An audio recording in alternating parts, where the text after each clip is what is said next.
जय माँ काली। ये जो वीडियो है ये उन साधकों के लिए है प्रॉपर विशेष। जय माता की, हर हर महादेव, जय माँ काली। ये जो वीडियो है ये खासकर उन साधकों के लिए बहुत महत्वपूर्ण रहेगी कि जो नए हैं, पहली बार साधना शुरू कर रहे हैं या जिन्होंने पहली बार साधना शुरू की है। ये वीडियो बनाने का खास मकसद जो मेरा है ये समझाना है कि जब आप पहली बार साधना करते हैं तो आपको किस प्रकार के अनुभव होते हैं, किस प्रकार से आप तैयारी करते हैं, किस प्रकार से आप अपनी साधना को संपन्न करते हैं। इसमें बहुत सारे लोगों को डाउट रहता है, यानी खुद पर विश्वास नहीं कर पाते हैं और बताए गए कार्यों को करते हुए भी डाउट एक मन में रखते हैं कि हम सही कर रहे हैं या गलत कर रहे हैं। ये बात मैं इसलिए कह रही हूँ कि कुछ दिन पहले एक साधना मैंने संपन्न करवाई थी, 3 दिवसीय साधना। तो उसमें लगभग 10-11 लोग जुड़े थे, 10-11 लोगों ने वो साधना की थी और उसमें से 6-7 लोग ऐसे थे कि जिनके गुरु नहीं है प्रॉपर, यानी उन्होंने गुरु दीक्षा नहीं ली है किसी से, और बाकी तो गुरु दीक्षित थे। कहीं ना कहीं उन्होंने गुरु दीक्षा ली है और गुरु मंत्र उनके पास है, लेकिन उन्होंने मेरी बताई गई साधना की है। और अच्छा लगा देख करके कि उन्होंने अपने अनुभव जो हैं वो मैसेज के थ्रू शेयर किए। और जब उन्होंने तैयारी की, साधना की, तो उन्होंने मुझे वीडियो भेजी और कुछ शॉर्ट हवन की वीडियो भेजी। इससे मुझे एक मदद मिली है कि उन्होंने जो भी चीज़ें मिस की हैं या कुछ गलत कर दिया है तो उनको वो चीज़ अगली बारी में सुधारने का मौका मिल जाता है। क्योंकि फर्स्ट में पहली बार हम कुछ भी कार्य करते हैं तो जाहिर सी बात है कि नहीं हो पाता अच्छे से, कुछ ना कुछ कमियां रह जाती हैं। लेकिन यदि हम उस चीज़ को अपने गुरु से पूछ लेते हैं ना तो वो कमियां आगे के लिए सुधर जाती हैं। अब जिन लोगों ने कोई फ़ोटो शेयर नहीं की, उन्होंने ज़रूरत नहीं समझी इस चीज़ की कि भाई हम वीडियो बना करके भेजें या हम बताएं कि हमने इस प्रकार से किया कुछ भी कार्य, तो उनको मैं नहीं समझा पाई कुछ भी चीज़ें उन्होंने कैसे किया, क्या किया। लेकिन वो भी घबराने की उन्हें भी कोई ज़रूरत नहीं है, क्योंकि साधना कभी भी निष्फल नहीं जाती है। किया गया कार्य जो होता है उसका फल मिलता ही मिलता है। और आपने अच्छी भावना से किया है, जो भी आपने साधना की अच्छी भावना से की है, तो आपको इसका सुफल ही मिलेगा। लेकिन ये वीडियो बनाने का मकसद मेन ये है ना कि जब आप साधना करते हैं, नए साधक हो, आप किसी की भी दी गई साधना आप कर रहे हो,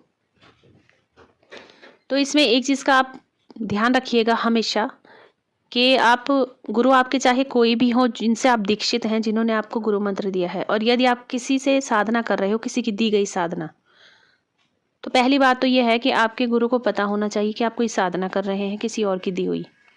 आप उनसे आज्ञा जरूर ले लें, बिना उनकी आज्ञा के ये काम मत करिए, ठीक है।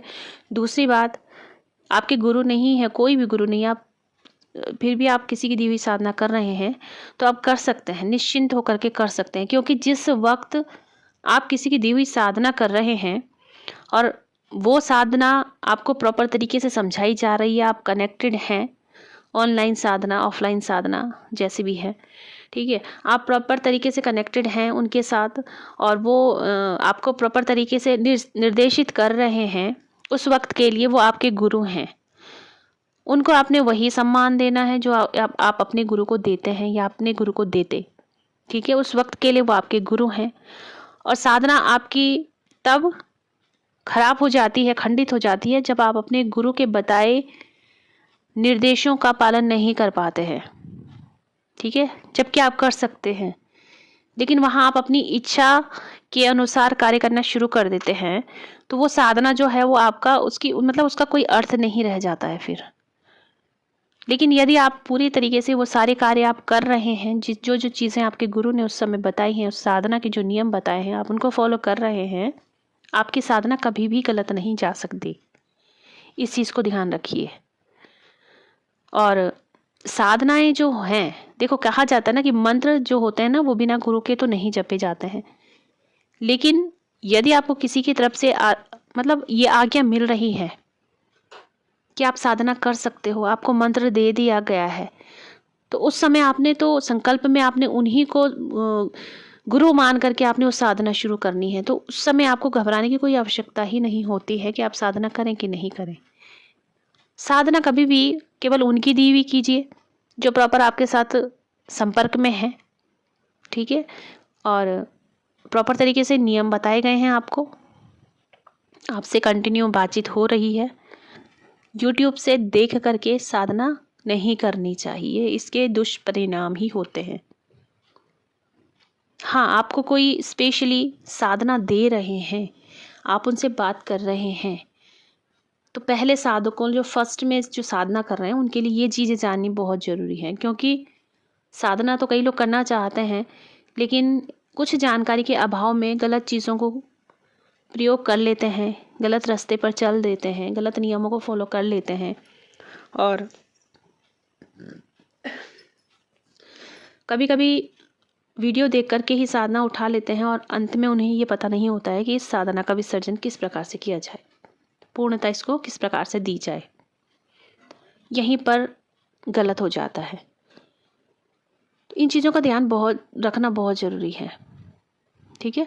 और नए साधक जो हैं उनके लिए मैं बताऊंगी कि यदि वो किसी भी वीडियो को देख करके साधना कर रहे हैं तो किस प्रकार के मंत्रों की वो साधना कर सकते हैं बिना पूछे। ये मैं अगली वीडियो में बताने की कोशिश करूंगी।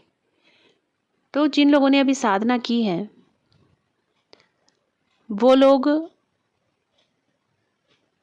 उनकी साधना संपन्न हुई है और बहुत अच्छे से हुई है, और साधना का जो असर होता है वो धीरे धीरे देखने को मिलता है। साधनाएं जो होती हैं वो जीवन में परिवर्तन लाती हैं।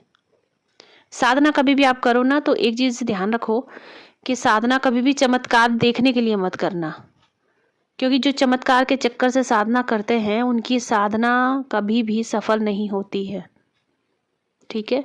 साधना उन्हीं की सफल होती है जो साधना को समय देते हैं, और समय जो होता है ना वही समय दिखाता है कि आपकी साधना कितनी सफल हुई है। क्योंकि साधक के जीवन में परिवर्तन जो होता है वो धीरे धीरे आता है, एक झटके से नहीं। सात्विक चीज़ें जो होती है ना वो धीरे धीरे काम करती हैं, ठीक है।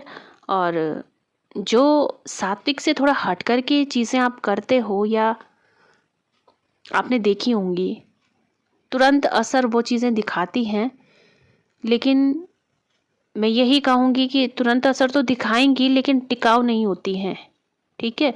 टिकाऊ अगर आपको कोई चीज़ें चाहिए तो आप उस चीज़ को धीरे धीरे महसूस करिए, धीरे धीरे उसको बढ़ाइए और धीरे धीरे उसका अनुभव प्राप्त कीजिए, और परिवर्तन आप खुद देखेंगे अपने जीवन में। इस चीज़ का बहुत महत्व होता है जीवन में कि जो चीज़ें हमें ना मेहनत से प्राप्त होती है ना वो हमारी होती हैं, और जो हमें ऐसे झटके से मिल जाते हैं ना वो हमारी नहीं होती है। तो ध्यान रखिए इस चीज़ का, और उम्मीद है कि नए साधक जो हैं निश्चिंत होकर के अपनी साधनाएं आगे बढ़ाएं, क्योंकि साधनाओं की आवश्यकता हर किसी को है। साधना हर किसी के लिए आवश्यक है। स्वयं की रक्षा स्वयं करना सीखिए ताकि किसी के हाथ की कठपुतली न बने। जय माता दी।